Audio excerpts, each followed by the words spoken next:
Hi yours, உங்கள் ஃபரீதா கேட்ரிங்லேருந்து முனீர் பாஷா பேசுகிறேன். இன்றைக்கி வந்து சென்னை அண்ணா நகரில் ஒரு ஈவெண்ட்டு 300 பீப்புள்ஸ்க்கு மட்டன் பிரியாணி செய்ய போகிறோம், சிக்கன் 65 செய்ய போகிறோம். வெங்காயம் வெட்டுறாரு பாருங்கள். இவர் பேர் வந்து ஜானி, மிஸ்டர் ஜானி ஜனார்தன். எப்படி வெங்காயம் ஸ்லேஸாக வெட்டுறாரு பாருங்கள். அடுத்தது தக்காளி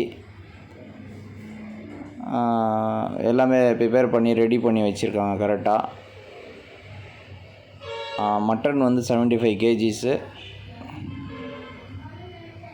இது வந்து வலை, இந்த தண்ணி கொதிக்க வைக்கிறதுக்கு. வெங்காயம் வந்து இதுக்கு 12.5 கிலோ வெங்காயம் போட போகிறோம். 25 கிலோ பிரியாணிக்கு 12.5 கிலோ வெங்காயம் அளவு தான்.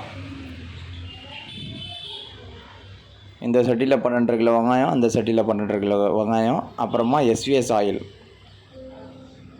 5 கிலோ போட போகிறோம். எஸ்விஎஸ் ஆயில் அந்த குண்டா இருக்குல்ல, அதில் தான் நம்ம அளவு வைப்போம். அதுக்கு டோங்கான்னு சொல்லுவாங்க. அந்த கேப்லேயே நம்ம ப்ரெட்டு வறுக்கிறதுக்கு ஆயில் போட்டுருக்கோம் கடாயில். அடுப்பு பற்ற வச்சாச்சு பாருங்கள். நல்ல ஸ்பேஸு, நல்லா கம்ஃபர்டபுளாக இருந்துச்சு இந்த ஸ்பேஸு செய்கிறதுக்கு. இது வந்து ஒரு புது வீடு பால் காசுற விருந்து. இது மசாலா பங்கு போட்டாச்சு. தக்காளி வந்து 10 கிலோ, பூண்டு இஞ்சி தனித்தனியாக பங்கு போட்டு வச்சுருக்கோம். எஸ்விஎஸ் ஆயில் போட்டு இந்த சாப்பாடு நெய் வந்து 1/2 கிலோ போட்டுருக்கோம். ஒரு சட்டிக்கு போட்டு தாளிக்க போகிறோம். வெங்காயம் வந்து நல்லா பொன்னிறமாக வந்துச்சு பாருங்கள். அதுக்கப்புறமா இஞ்சி பூண்டு போட்டு தாளிச்சிட போகிறோம். நல்லா தாளிக்க போனது அந்த ஸ்மெல்லு சூப்பராக வரும். இந்த கலர் ஃப்ளேவரும் சூப்பராக வந்திருக்கு பாருங்கள். அடுத்தது தக்காளி, வெங்காயம், இஞ்சி பூண்டு போட்டு தாளித்தோடனே நம்ம வந்து தக்காளி, தயிர், உப்பு இது போட்டு மசாலா, மல்லி புதினா போட்டு ஒரு மசாலா நல்லா கிண்டு. நல்ல தக்காளி வந்து ஸ்மாஷ் ஆகிடணும். நல்ல தக்காளி வெந்த பிறகு நம்ம மட்டன் போட்டுடலாம். ஓகே, மட்டன் வந்து 75 கிலோ மட்டன் வாங்கியிருக்கோம் நம்ம. 50 கிலோ ரைஸ்க்கு 1 கிலோவுக்கு 1.5 கிலோ மட்டனு.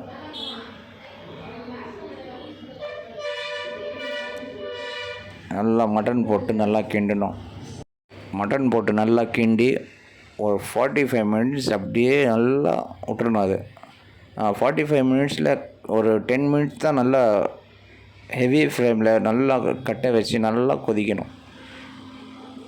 அப்புறமா ஒரு 10 to 15 மினிட்ஸ் முடிஞ்சோடனே 10 to 15 மினிட்ஸ் அப்புறமா நான் ஃபுல்லாக அந்த கட்டை ஃபுல்லாக எடுத்துகிட்டு லோ ஃப்ளேமில் நல்லா நெருப்புலையே வச்சு வேக விட்டுட்டோம்.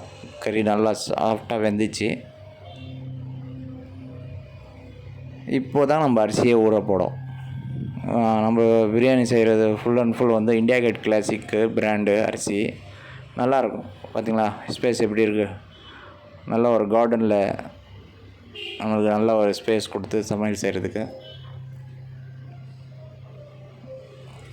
இம்மிடியட்டாக நம்ம அரிசி வந்து சுடு தண்ணியில் போட்டாச்சு. சும்மா 2 செகண்டில் அரிசி எடுத்துட்டு இப்போ தம் போடுற வேலை தான். தம் போட்டு நம்ம ஒரு 1/2 hour அப்புறமா எடுத்து பார்த்தோன்னா அது நல்லாயிருக்கும். அந்த 2 மினிட்ஸ்லேயே நம்ம சுடு தண்ணியிலேருந்து எடுத்துடுறோம். இது வந்து தம் பிரியாணி கொஞ்சம் டிஃபிகல்ட்டாக இருக்கும் செய்யும்போது, கொஞ்சம் ஹார்ட் ஒர்க்காக இருக்கும். நிறைய பேர் நிறைய ஸ்டைலில் செய்வாங்க. நம்ம வந்து தம் பிரியாணி. ஒரு சைடு 65 சூப்பராக வறுத்துன்னு இருக்கார் பாருங்க. நம்ம சேட் பாய் அவர் பேர். ஆஹா, என்ன கலரு 65, வாயே ஊறுதே. ஆஹா, சாப்பிட்டா எப்படி இருக்கும். ஒரு சைடு பிரியாணி, ஒரு சைடு 65. ஜானி சேட் பாய் நல்லா ஹார்ட் ஒர்க் பண்ணுறாங்க. மெயின் ப்ரப்போஸ் வந்து நம்ம ஜாஃபர் சொல்லி நம்ம ஒரு குக்கு ஒருத்தர் இருக்கார். ஃபரீதா கேட்ரிங்கோட எம்டி இருக்கார்ல, ஓனரு, அவரோட பையன், அவரோட தம்பி, அவரோட பையன் பேர் சல்மான். அவர் இன்றைக்கி வரல. சூப்பராக தம் போட்டாயிச்சே. சூப்பர் ஃபாஸ்ட்டாக ஓடுது பாருங்கள் வேலை. கஸ்டமர் வந்து 2 வாட்டி கேட்டாங்க, பாய் சாப்பாடு ரெடியா அப்படின்னு. இது வந்து நம்ம 4th ஃப்ளோரில் செஞ்சுன்னு இருக்கோம். இதனால் கொஞ்சம் நம்மளுக்கு டிஃபிகல்ட்டாக இருந்துச்சு. ஓகே, பிரியாணி தம் ஆயிடுச்சு, 1/2 அன் ஹவர் ஆயிடுச்சு. அது தம் போட்டு சாப்பாடு இப்போ பார்க்கலாம் வாங்க. கலரே சூப்பராக இருக்குது பாருங்கள், பிரியாணியோட கலரு பர்ஃபெக்டாக இருக்குது கலரு. இந்த பிரியாணி கலரு பார்த்தோன்னே சாப்பிடணுன்னு தோணுது பாருங்கள், அதான் வேணும். கஸ்டமர் வந்து வீடியோ ஃபுல்லாக பாருங்கள், பார்த்துட்டு சாப்பாடு லைக் பண்ணுங்கள், சப்ஸ்கிரைப் பண்ணுங்கள், கமெண்ட்ஸ் கொடுங்க கண்டிப்பாக. அப்புறமா பேமெண்ட்